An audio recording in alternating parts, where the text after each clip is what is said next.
Good morning Africa ci Africa TV mbokk yi ñu ngi leen di nuyu ñu am mbég ci li nga xamante ne mooy ci dellu si bi ci li nga xamante ne mooy ci programme bi ñu nuyu leen fu waaye mënta nekk ci biir réew mi ba ci biti réew ñu ngi leen di ziar bu baax a baax di leen kontaane di leen wax juma mubarak di leen ñaanal jàmm tamit ci li nga xamante ne mooy ci bés bu màgga bile fuñ li nga xamante ne mooy tolluwaay àdduna bi ci coronavirus ay mbiram ci réew mi ñu ngi ñaan jàmm bu baax a baax ñaanal tamit waa réew mi ak àdduna yëpp yàlla na continuer def jàmm ci li nga xamante ne mooy ci àdduna si yëpp su ko defee noonu lay jaar rek dal di dalal suma naataango yi Modou Mohamed Niang ak Soxna Mariam tey dellu si na mbégte la bu baax a baax te nag dafa mel ni man ak Mr Niang dañuy xala maaja waaw su ko defee am naa tungs moo fa jaar de lan tungs ma nuyul ma yow daal tungs moo ñu solal maa ngi yow solal waaw nuyoo jërëjëf Amadou am nañ mbégte bu baax teewaat fii di nuyu ñi nga xam ne bu time bi jotee ñu ngi seetaan Eye Africa TV ñu ngi leen di nuyu foo leen mënta nekk si réew mi ak bitim réew ñu ngi leen di nuyu di leen ñaanal jàmm Amadou noo ko waxee rek ñëwaat den fi tey nar a ànd ak yéen fii si biir kër gi indi leen xibaar yi gën a wéer te wóor si réew mi ak si bitim réew noonu lañ si àndee itam ak newspaper yi ak yaay Mohamed di soxna Mayram ñu ngi ko nuyu bu baax di la ziare naka suba si soxna Mayram. waaw alhamdulilah ñang baalo di sant bu wér di nuyu képp ku bàyyi soxlaam toog di ñu seetaan da nuyu sa tur ak sa sant la wax ne welcome back to another good morning Africa am tey la Friday juma mubarak di leen ñaanal ajuma bu sell bi yal na seen bés continuer di sedda yal nañu yàlla musal tamit ci coronavirus. amiin waay loolu ñaan bu am solo la su ko defee mu ngi noonu mbégte lay doon saa su ne kon nuñ ko waxee tey moom mu dellu ci soxna Mariam démb nag teewutoon ci programme plateforme bi waaye dafa amoon lu xew xam naa nañ weer gaay waaye ci kanam nañ mujjee loolu incha allah su ko defee ñu ñëw tey ci programme bi incha allah nu moo tëddee rek mooy nañ léegi indi leen li nga xamante ne tey réew mi yëpp xam naa ñu ngi koo xaar xam ngeen ne ni ki démba National Assembly bi toogoon nañ foofu ci palais bi ci parlement bi pour dal di détermine li nguur gi li nguur gi bëgg ndax dina am wala am déet loolu tamit tey lay sotti su ko defee suñ team bi mu ngi ci ground bi nañ jokkoo ak ñoom seet dal mooy tolluwaay bi foofu léegi ci kanam tuuti rek wala buñ fa jógee tamit nañ wax ci tolluwaayu coronavirus ay mbiram ci réew mi daanaka xibaar yu am solo moom moo nekk di jógee ci ñi nga xamante ne ñoo yore wàllu wér-gu-yaram ci réew mi ci tolluwaay li nga xamante ne mooy feebar bi ci réew mi loolu tamit nañ ko wax nañ ci boole newspaper review bi comme ni ngeen ko xamee loolu tamit bokk na ci li nga xamante ne mooy bés bu nekk ñu indil leen ko ñu gërëmaat leen bu baax a baax ci ànd bi ngeen di ànd ak ñun saa su ne ci li ngeen taamoo Eye Africa TV su ko defee ñu ànd ak li nga xamante ne mooy suñ first story this morning, of course, after we welcome you back again in this edition, being the week's final edition of Good Morning Africa. We want to thank you so very much as always for joining us. Now we begin matters with the National Assembly because, as you know, the National Assembly is sitting this morning to decide on the motion to extend the state of public emergency brought forward by the government of the Gambia to the Attorney General and Minister of Justice on Thursday.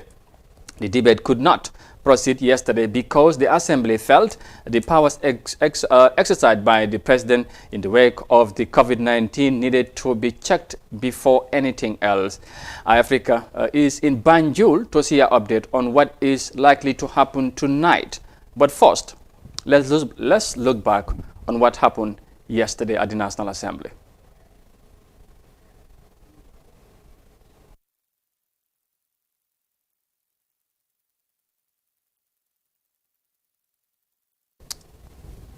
Well, yes, apparently it looks like we're having some issues there, and then of course we probably would come back to that before we head to Banjul and talk to our team on the ground to assess, of course, to know what exactly is expected to happen today. Like I said, of course, yesterday the sittings were adjourned to today. All right, and then of course, we expect that today they would, find a solution out of what is expected. So could they, of course. Yes, we will head to Banjul now. I'll speak to our man, Ibrahima Pressby is on the ground. Thank you very much, Ibrahima, as always, for, of course, coming through. Well, as I just mentioned, the yesterday's sessions were adjourned to today. Now, has sessions began, and what formality is getting ready or to be done at the moment at the National Assembly? Thank you very much, Amadou. Here at the National Assembly in Banjul, today's session is yet to start because it is 9 o'clock and sessions are supposed to start by 10. But what normally happens prior to the beginning of session is for the National Assembly members to arrive, and then certain protocols are being observed. That is to have the National Assembly members having their bilateral, multilateral, talking on issues, reflecting on what happened yesterday, and knowing that today is supposed to be a very busy day, also important day, looking at the motion before them. So for the meantime, it is a bit early for the National Assembly to start sitting, but later on or in the next 1 hour, so sessions will officially begin. All right. Now, this is a case of emergency. Does it appear that members of the National Assembly are not concerned? This is a good question. We also tried to post on the site with some National Assembly members yesterday to say that Gambia is battling with the coronavirus, COVID-19, that is having 4 cases so far. 2 are discharged, and Gambia registered 1 death, and 1 is still receiving medication. So looking at the nature of the disease, according to doctors, so it is, a good question to ask. Why is the National Assembly trying to take more time to scrutinize what the president has done or not, instead of focusing on the state of emergency motion brought forward by the government? So, but the National Assembly felt that, this is the right opportunity for the institution to apply its separation of powers and then apply the principle of checks and balances. Because government, the cabinet declared a state of emergency, somehow in implementation of emergency powers vested on the president by the 1997 constitution. So the parliament is now concerned as to what methodology or what principle or what reason was there for the president to definitely, just come before the public to say that,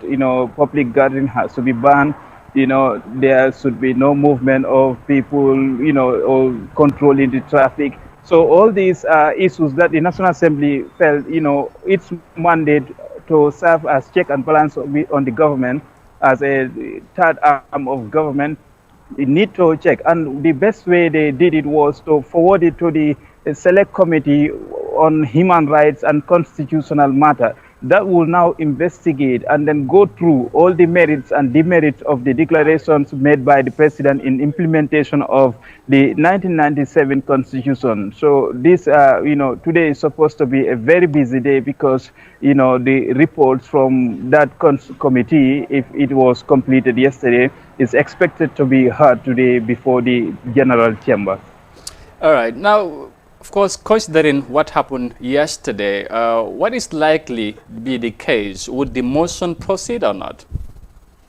Yesterday the Minister of Justice, and who also is the Attorney General of the Gambia, argued with the National Assembly members that whether the President has acted constitutionally or not, or in line with principles or not, that is not for the National Assembly to discuss. It is for the court, which is another arm of government, the judiciary, to decide. But the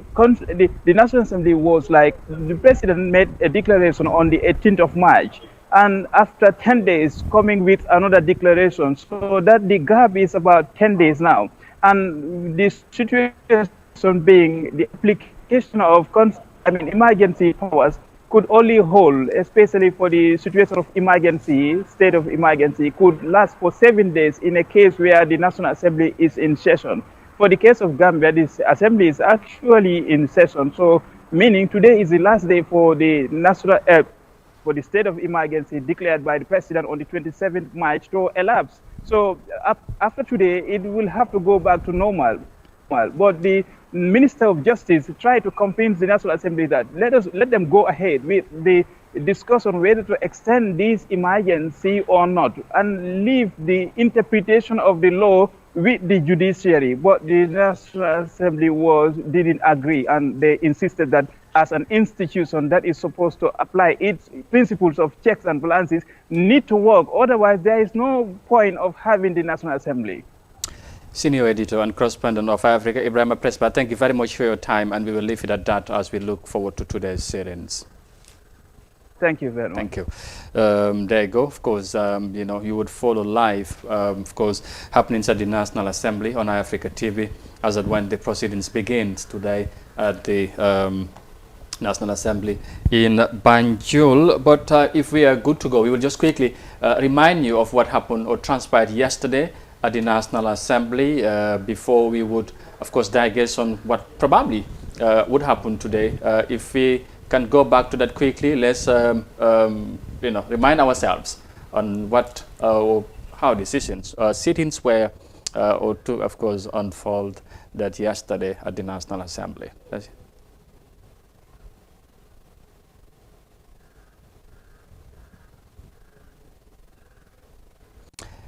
Yes, apparently I think we'll just leave it at that and you know, concentrate on what would happen today. Monyang ak ni ngeen ko déggee noonu ak Mariam ci li nga xamante ne mooy ci National Assembly bi démba ñu ngi ko doon waxtaane luñ foogoon ne daal démba bu yóbbee béel bi foofu day yomba comme nguur gi nuñ ko sàkkoo ci National Assembly bi ñu daal di pass béel bi nga xamante ne bëgg nañu yokka state of emergency to ci ñetti weer mooy 90 days waaye ñu gis ne yëf yi yombutoon comme nuñ ko foogee. Gis nañ indi nañ fa affaire loi ak tamit li nga xamante ne mooy loolu lañ jàppoon ne loolu moo waroon a jiitu ci balaa ñooy toll fii seen jàngat ci toll ci li nga xamante ne mooy mbiri nu mu demee démb ak tey lan ngeen expect ne moom mooy xapunte ndax yëf yi mun na am mu sotti tey. waaw Amadou affaire du mun a yomb because askan bi tam ñoom seen joytu doxante neen si gis neen li nga xam ne loolu leen si nekk di wax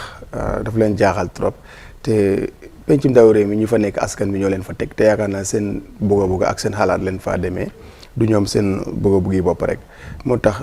bil boobu pour mu jàll si askan bi ñu bëri ñu ngi wax ne du yomb because ñoom arrangé wul leen soo lu taxit nguur gi jël ko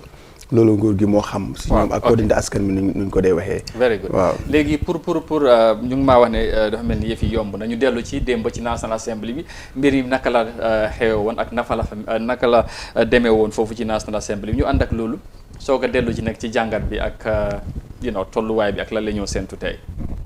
Motion for the extension of state of public emergency by the government before the National Assembly could not proceed today because the National Assembly has forwarded it to a committee stage. Meanwhile, the Assembly argues that the motion should be forwarded to the Select Committee on Human Rights and Constitutional Matters. It could be recalled that the President of the Republic of the Gambia declared a state of public emergency to put all attention on the fight against coronavirus COVID-19 pandemic.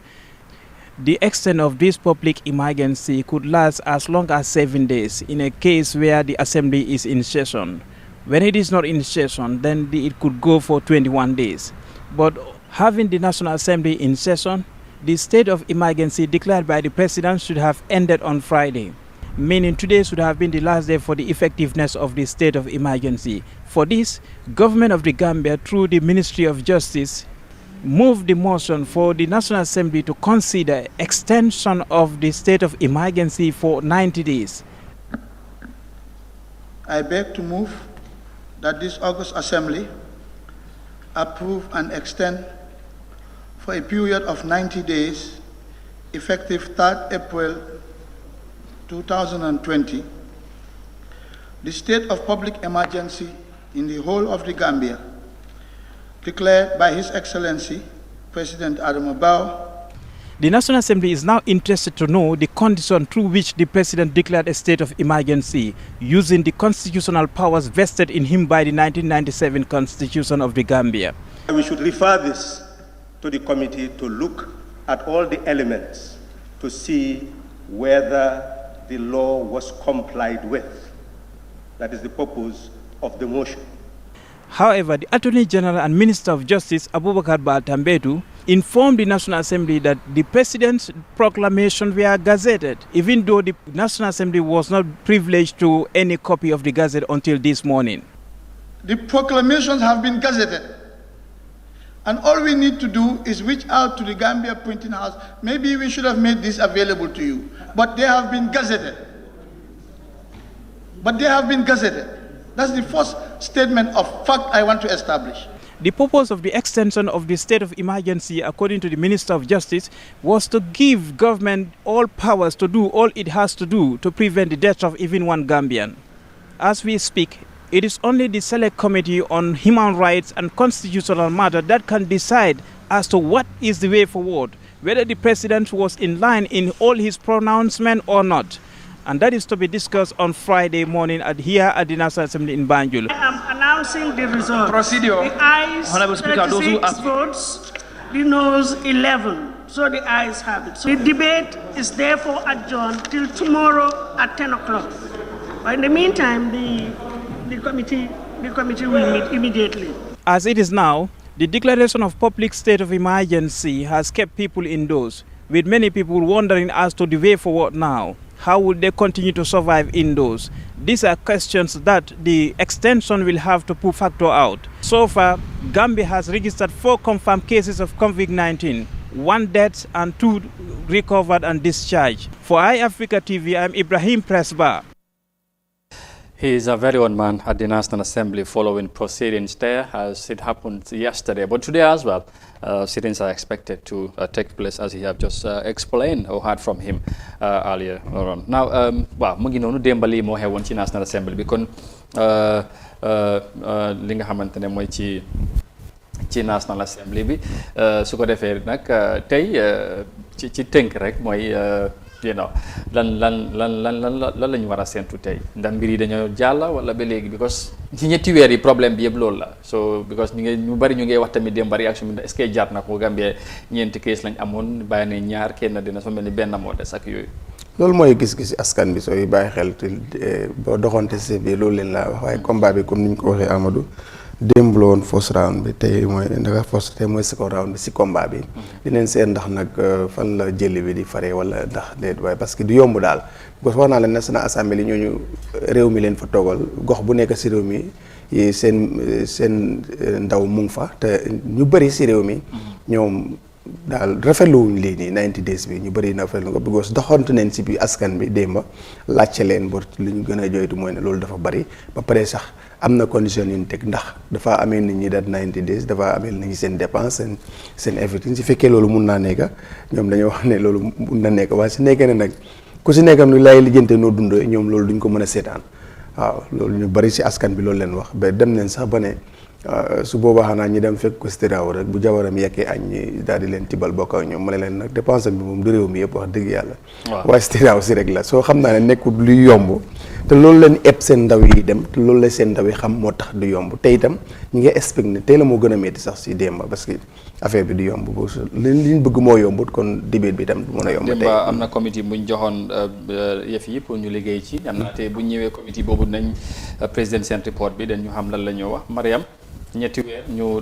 def state of emergency mooy affaire bi sa gis-gis yi toll ci niñ ko déggee Amadou loolu daal lu mën a yomba parce que député nit ñaa leen tànn teg leen fa te ku nekk xam nga sa gox la nekk di dunda ku nekk xam nga sa nit ñi lu ñu nekk di dunda maa ngi gis comme si lii bi si ñu si benn lifin député Banjul bi moom si boo xam mu ngi casse about Banjul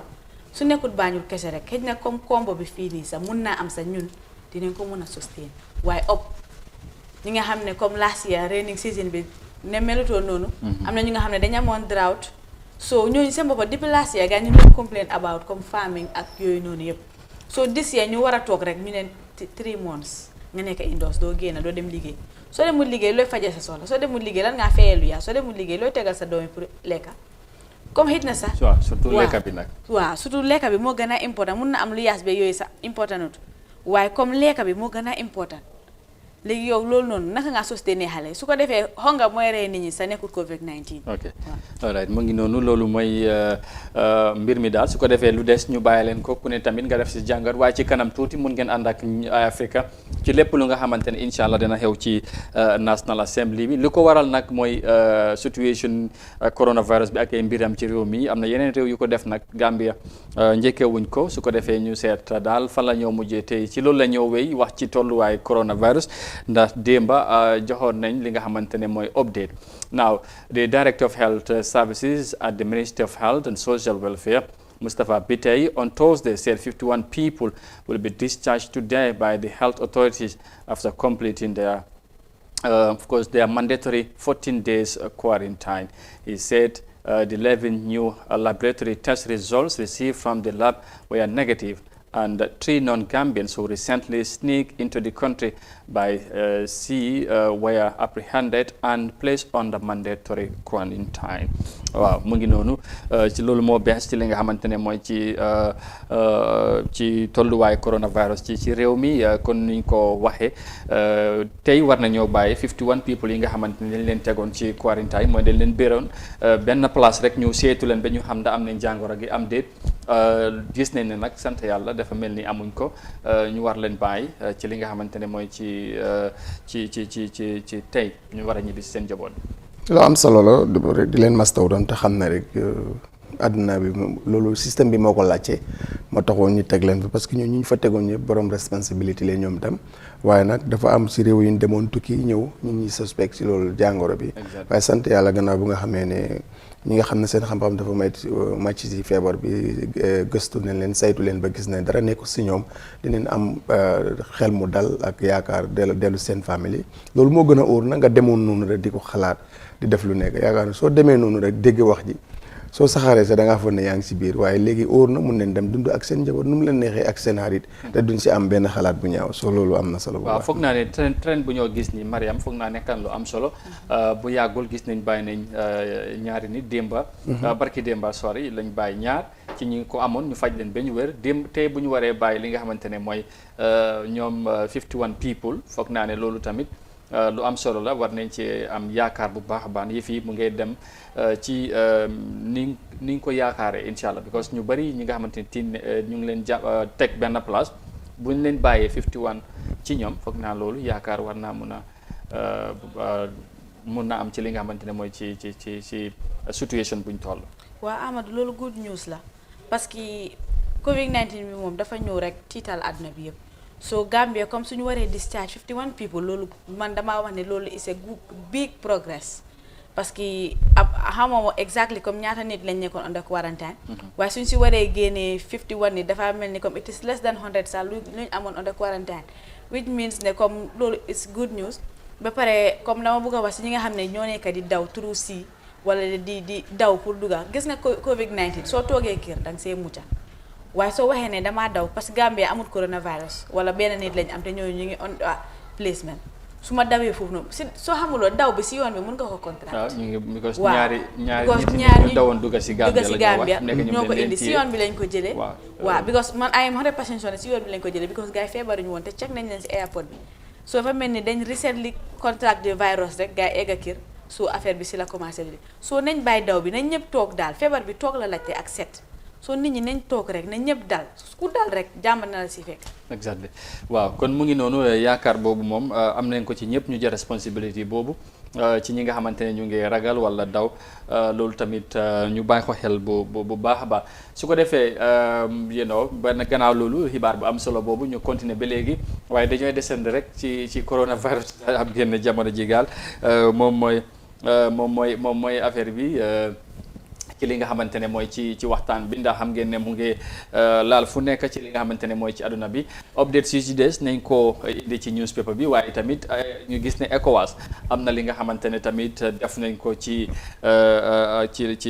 ndimbal ci wàllum coronavirus bi moo tax duñ ci taay di wax waaye lu ñoo def mooy dañoo dem jël short break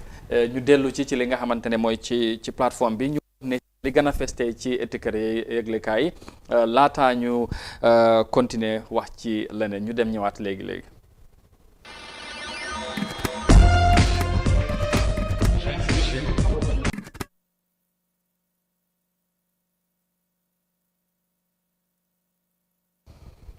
welcome back mu ngi noonu ñu dellu ci Good Morning Africa fii ci Africa TV tey ajjuma yemook ñetti fan ci weeru April 2020 su ko defee rek ñu dal di seet ak li gën a fees tey ci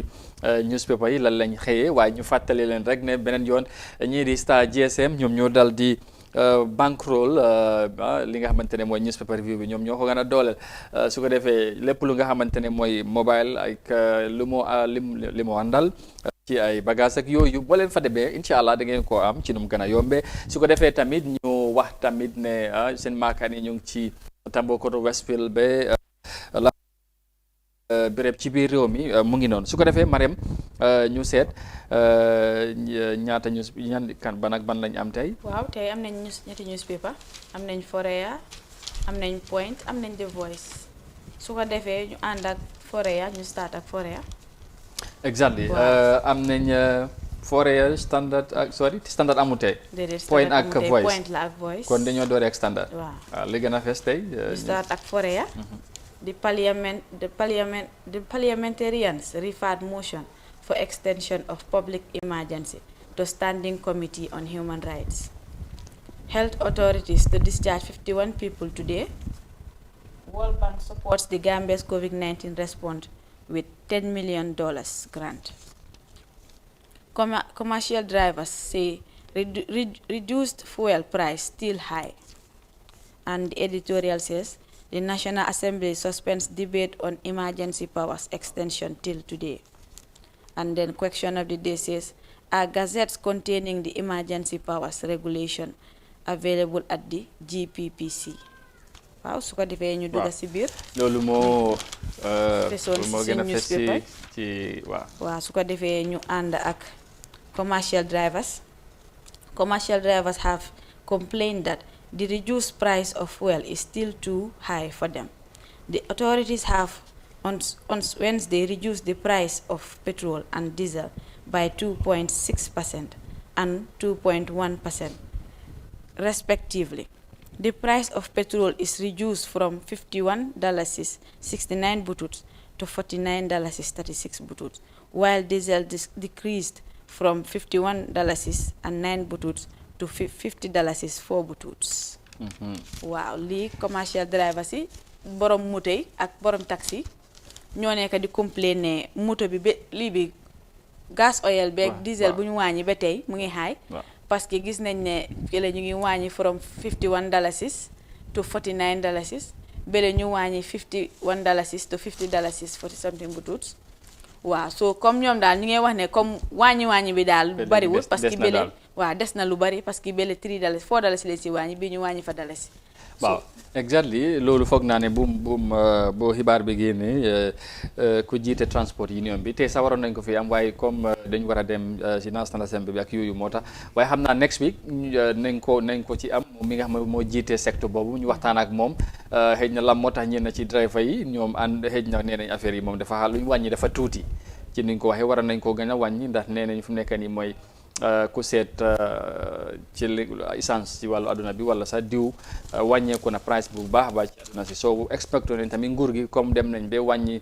passengers yi ak yooyu war nañoo am tamit beneen taxawaay donte ne tamit nag baax na lu ñu wàññi lu mun a tuuti moo gën ñàkk a wàññi bi.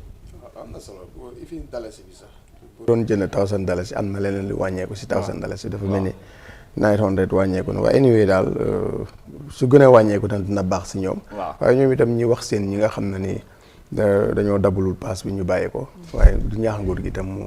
mu gën a wàññil gars yi parce que am na solo te am nañu yaakaar ne sax lii du nekkul luy yàgg parce que léegi ñu génn si situation bi li ko indi ñëpp xam nañ ko xëy na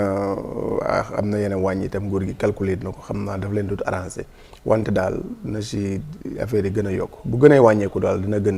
baax si gars yi parce que daanaka ñun ñëpp ku nekk dafaa jënd because jënd bi mooy lan paas bi waaw. pass bi mooy affaire yi su ko defee ñu bàyyi ko xel mu ngi noonu su ko defee ñu nañ mun na am next week nañ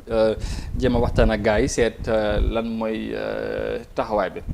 ñu dem. waaw su ko defee ñu ànd ak Point newspaper ñu wax seen headline si mooy Gambian kidnapped by Senegalese gendarmerie appears in court. Manhunt for 21 escaped inmates on the way. Assembly refers motion for extension of state emergency of public emergency. And the last one says World Bank supports Gambia's COVID-19 response. su ko defee ñu dugal si biir point ñu jël si benn ñaar su ko defee ñu ànd ak Gambian kidnapped by Senegalese gendarmerie appears in court. Suleiman Tarawali, a native of Garawal Kuta village in the Kantora district of the Upper River region, who was reportedly shot and kidnapped by the Senegalese gendarmerie yesterday, appears in a court in Tambacounda, South Senegal. The point has been reliably informed. The Senegalese gendarmerie last month reportedly entered Gambian territory illegally, opened fire in the village and allegedly shot Suleiman Tarawale in his hand. Tarawale, who is married with 3 wives, was detained in a prison in Tambacounda awaiting trial. Wow, lii moom waxoon nañ ko fi last time bi moo nekk Gambian bi nga xam ne sénégalais ñoo dugg biir Gambia fetel ko si loxoom bi jëlee ko si këram yóbbu ko ñu ne fu mu nekk mu ngi am ñu ngi ko yóbbu koot biir Tambacounda daal. waaw exactly mu ngi noonu foo li nga wax ne loolu la wax nañ ci several times bu mujj sax mooy député bu nekk ci constituency boobu moom moo génnoon wax daal ci concern si mu am ci nguur gi bañ a tontu moom bataaxal bu mu bindoon pour wane ne dañ ci war a taxaw indi leeral li aju ñu fetalan ko ak tamit ci naka la ñu war a def sax moom xëj na ba ñu bàyyi ko ak yooyu waaye gis nañ li ci bees mooy comme xibaar bi nu ngi ko indee ci newspaper bi mooy ne yóbbu nañ ko ci kanami yoon waaw loolu nag foog naa ne moom moo nekk lu waroon a am ci lu bokkoon na ci li waroon a mun a am li mënoon a def xëj na fatal bi moom waroon naa ñàkk lu mu donte lu mun na xew buñ ko jàppoon waroon nañ ko mun a yóbbu ci kanami luwaa ñu atte ko ñu xam ne lim def àndut ak luwaa wala ànd na ak luwaa because des naa leer exactly ci boppi nit ñi lan moo xew investigation bi déggaatuñ ci dara waxoon nañ ñu ngay def ay gestu ak yooyu te loolu yëpp dafa war a leer dafa war a am nit ñi dañu war a xam li xew because li ci sensitive mooy gendarme mooy Sénégal yi bu ñu waree cross border ñëw ba Gambia war koo jàpp ci kiram ku am ñetti jabar comme ni ñu ko waxee loolu beneen mbir la ndax diggante ñaar yooyu donte ñun dëkkee ñun xam nañ ko kilifaay tamit xam naa ne danañ xam nuñ ko war a taxawee ba moytu yu mel ni bu mu amati so ñu seet daal lan mooy génn ci code bi ñu xam dina xam nañ ne code bi dañoo wax lan la def ak yooyu mën ñëw doy na waar parce que xam naa ne code bi comme que biir Sénégal la dafa mel ni taxawaay bu député bi doon sàkku moom already amut waaw ñu dem si beneen waaw su ko defee ñu ànd ak manhunt for escaped inmates underway. Authorities have launched a mega manhunt for 21 inmates who escaped at the remand wing of the Joshua prison on Thursday in what is believed to be yet another mega prison getaway. It could be recalled that in August 2018, a total of 23 inmates escaped during a major prison break at the remand wing of the said prison facility, and 8 prison officers that were on duties during the incident were being arrested. Confirming the story, Modu Lamin Sise, spokesman of the Gambia Prison Service, informed that the Gambia Prison Service has launched a massive manhunt for the escaped inmates. Wow, Gambia prison ñoo nekk di wane ne ñaar fukki ndaw ak benn ñoo rëcca ci prison bi te mu ne soo mu ne fàttale ko ci August 2018 boobu tamit 23 prisoners rëccoon nañ te 8 prison guards yi nga xam ne ñoo nekkoon on duties arrêtoon nañ leen pour yóbbu leen ci kanami loi léegi bii nii moom ñu ne ñu ngi ut ñi nga xam ne ñoo rëcca moo nekk 21 prisoners ci biir Joshua remind bi waaw xam naa ne man li ma ci jaaxle mu ne ñu ne massif hunt bu ñuy def xam naa ne li gënoon a am solo rek mooy ñi ñàkkoon rëcca moo gën a wóor balaa ñu see wax ne dañu leen di ut ak yooyu toppaleen waaw loolu beneen affaire la ndax xam naa ne ku rëcca ci jamono ji ak situation bi nu mu mel affaire yi sécurité nag mun naa am ñoom ñu def seen pexe ak seen kattan ba ñu téyewaat leen waaye est-ce que tamit lu mun ta xew jàpp ma ne ñëpp nañ dellu siwaat ci fu ñu jógee mooy 21 loolu woon dafa bari nuñ fexee ba génn loolu la ñu waroon a leeral xam naa ne dañ forcé ndax kenn nekkut fa naka la fa demee daal comme naa loolu moo xara tey xel ci yëf yi ndax tamit nekkut di first time muy am comme xibaar bi nu mu ko indee xam naa doy na waar waaye anyway ñoom bu fekkee ñi ngee wër tam ñi rëcc ñoom tam ñu jara wër leen parce que naka la da gars yi dafa bëri ci loolu tam exact loolu mooy affaire bi affaire la because duñ ko daan dégg si at yi passé soo lan moo tax muy happen léegi yombutoon di dégg si at yi passé so lu tax léegi muy happen ci during 3 years bi ñaata yoon moo si rëcc dem so loolu rek doy na jàngat xam naa ne ñoom ni ñoo utee ñu rëcc ñoom itam war nañ ne lijjantee seen mbir noonu ba tax bu mujj comme niñ ko waxee bu amoon ñooñu ñu fi nekkoon juuti ñoom ñoom tamit dañ leen arrêté woon waaye nag xaw ma loolu fan la mujj ak yooyu waaw loolu mooy issue bi so bii tamit xew na ñu ngi leen di ut ñu seet ndax nañ leen gis wala nañ leen téyewaat waaye jàpp ma ne ñoom 21 yëpp nañ ñëwaat loolu beneen du yomb daal su ñoo jàppa sax ne duñ jàppa ñu bari wala Gambia bi moom mooy loolu su ko defee foofu la ñu ànd ak Voice newspaper dem ak seen headlines yi the National Assembly refers proposed state of emergency bill to Committee on Human Rights for scrutiny. The WAHO distributes over 30,000 diagnostic test kits to ECOWAS member states. Banjul South Nam urges House to consider plaque on vulnerable Gambians. World Bank supports the Gambia's COVID-19 response. And business community appeals government to reconsider state of emergency. And Madi Jobate speaks on state of emergency. loolu mooy ka seen headline su ko defee ñu dem si biir ñu jël si benn ñaar World Bank supports the Gambia COVID-19 response. The World Bank board approved Thursday a $10 million grant from the International Development Association (IDA) for Gambia to provide emergency assistance in the face of the global COVID-19 pandemic. According to a statement made available to the Voice by World Bank, the Gambia office says the COVID-19 response and preparedness project will enhance case detection, tracing and reporting, as well as provide equipment to isolation and treatment centers, and improve disease surveillance and diagnosis capacity. It will also focus on risk communication and community engage for increased awareness and compliance with prevention and social distancing measures. Wow, lii World Bank bi ñoo support ñoo grant Gambia $10 million pour yëfi coronavirus bi pour affaire yi sensitization, affaire yi isolation bi, bagage pour faj ak risk communication ak yëpp si community si pour awareness pour nit ñi xam affaire yi coronavirus bi daal. Exactly mu nekk lu am solo WHO wala boog World Bank World Bank ñoo ciy jaar foog naa lu am solo la fu mu nekk ni foog naa adduna bi yëpp lañ nekk di gis taxawaay bi ci nu ñoo taxawee right now WHO ci li nga xamante ne mooy seen taxawaay te lii foog naa ne dañ ko soxla sànq rek ma ngi doon wax ne ECOWAS ñoom tamit luñ def jàppale li nga xamante ne mooy wala am ndimbal bi nga xamante ne ECOWAS am nañ ko mooy réew yu ci nekk bii tamit Gambia buñ fexee ba WHO sorry man maa ngi dem WHO rek ndax am taay moom mooy loolu World Bank ñu jàppale Gambia foog naa ne loolu lu am solo la because réew yu fu nekk ni dañ soxla ndimbal ci côté yëpp waaw si sensitisation ci yeneen ak yeneen yi nga xamante ne lu dina tax ñu mun a moytu ak fagandeku li nga xamante ne mooy jàngoro bi lu ci doy waar boo seet li nga xamante ne mooy international media bi ak experts yi nu ñoo wax ñu bëri ci ñoom dañuy tiit ragal tamit Africa parce que dañ jàpp ne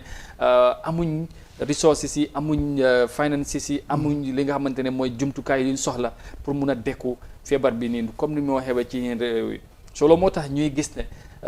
ñu mel ni comme IMF United Nations ak World Bank they are so much concerned ne dañ jàpp ne foog ñu fexe ñu liggante xaalis naka la ñoo jàppale Afrique ñu mun a li nga xamante ne mooy gën a pare bu fekkee ne affaire yi toon na ci Afrique comme ni ñu ko gisee ci yeneen ñu mun koo dekk mun a dil ak sute bi su dul loolu ci ñoom ñu bëri ci ñoom ñu ngi ragal ne ay millions ñoom ñooy dee te Afrique moom dina ci am walla bu bëri ci loolu soo foog naa moo tax ñuy gis World Bank ñu def support yu mel ni am na solo support yi waaye ne ñëwag rek waaye su ñëwee itam ñu dugal ko fu mu war a dugg loolu bokk na si li ci gën a am solo ñu dem waaw loolu nag dafa am solo waaw because léegi tamit def ci dee rax dafa am lu ci dee rax te ñu bëri ñu ngi ci am concern yu bëri ci li nga xamante ne mooy ci liggéey bi ci concern yi nga xamante ne mooy moo dee am because for example gisoon nañ ko Ebola bi ci yeneen réew yi after Ebola bu mu demee ba jee xaalis bu jógewoon ci biti ñëw ni ñu ko utilisé beneen affaire la woon because ñu am na ñu ci jàppoon am na ñi nga xamante ne dañ demoon kaso sax ngir loolu so dafay am solo tamit xaalis bu ñëwee ñu jaarale ko wala dugal ko fi mu war a duga loolu lu am solo la te foog naa ne kilifa war nañ cee bàyyi xel surtout nguur gi nag accountability ak transparency bu ñoo wax côté bi tamit am na solo bu baax a baax waaw su ko defee loolu moo jeexal suñu newspaper review bi ñu xam naa ne beneen boobu dama bëgg nga ñu seet ko tuuma lan la wax na Banjul seen National Assembly waaw Banjul South moom mu ne lan xam naa ne boobu dañ ko see rax rek waaw nañ ko see rax wala indi wala ñu seet Madi moom lan la wax Madi Jobaate indil Madi bi rek garaawul Madi moom am na li mu xam nga joxe woon na xalaatam ci constitution bi bi tamit ci state of emergency bi ñu dugal ko foofu ñu seet moom ban jàngal la ci am as National Assembly members today debate on extension of the public health emergency to 90 days as an attempt to prevent spread of COVID-19. A state of emergency derives from the government declaration as response to an extraordinary situation posing a fundamental threat to the country.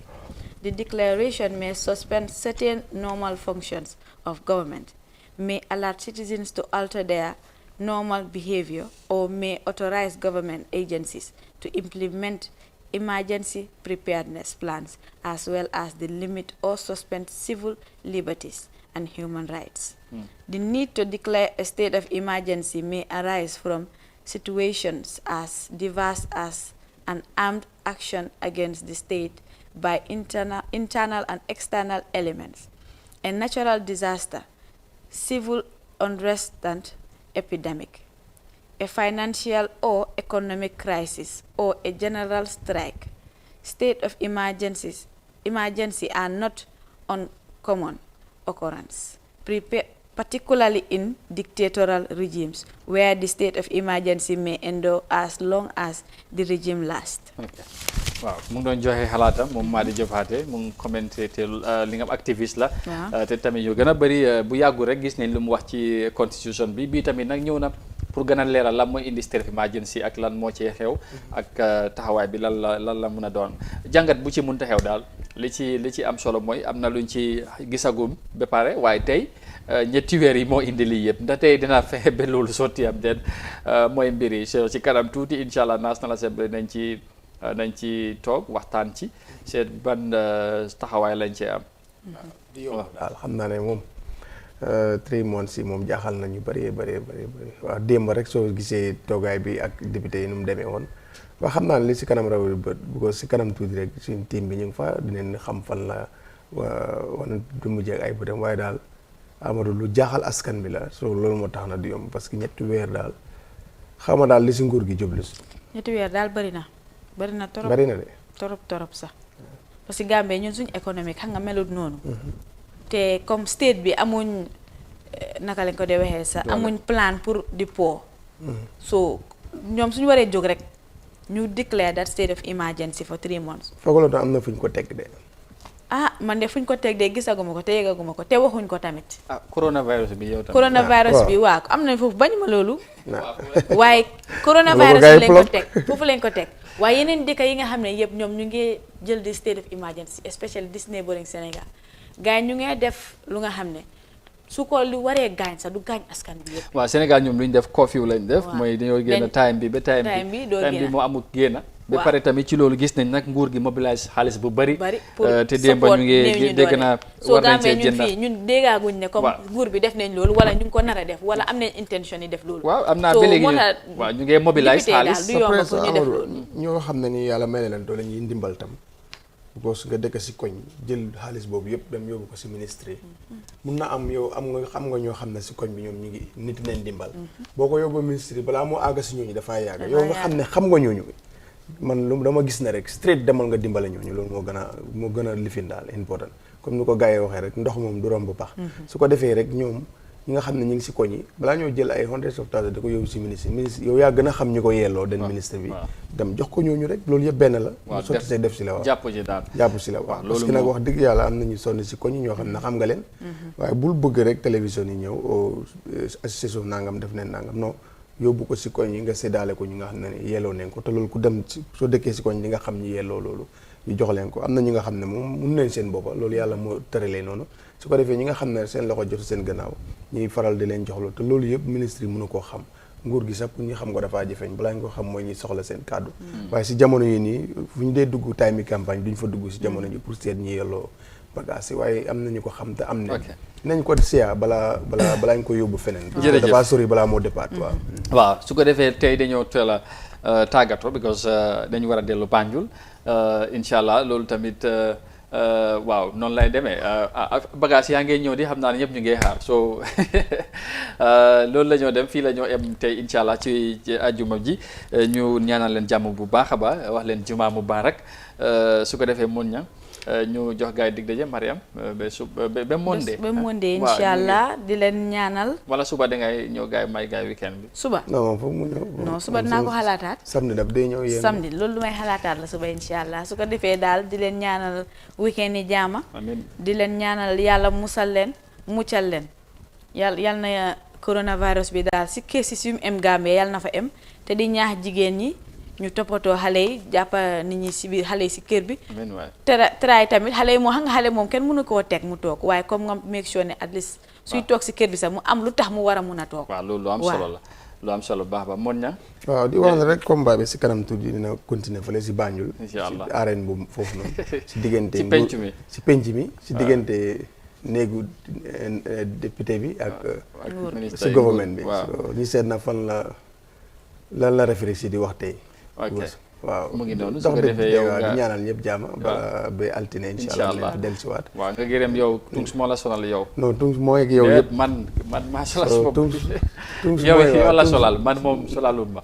yow lii ku ko gis xam ne benn ñëwkat baa ko ñëw ma ne jërëjëf moon ñam jërë ngeen jëf mbokk yi incha allah foofu la ñu yamandi tey ba Monday ci week bi ñu dellu ci incha allah ci beneen week ak beneen edition Good Morning Africa fii ci Africa TV ñu gërëm leen sant leen bu baax a baax ci ànd bi ngeen di ànd ak ñun always ci plateforme bi ñu ngi leen di sant bu baax incha allah bu leen sori léegi ngeen àndaat ak Africa ci li nga xamante ne mooy xew-xew bi ci National Assembly bi ndax nguur gi lu ñoo sàkku pour ñu yokkal li nga xamante ne mooy state of emergency bi ndax nañ ko dal di jàllale ci National Assembly bi am déet lu ci munta aju daal wala lu ci munta xew boo leen àndee ay Afrique incha allah da ngeen see xam lu leer ñu gërëmaat leen jox leen dig daje wala dox daje Mariam nu ngi koy waxee rek incha allah ba lundi ak jàmm jërë ngeen jëf happy weekend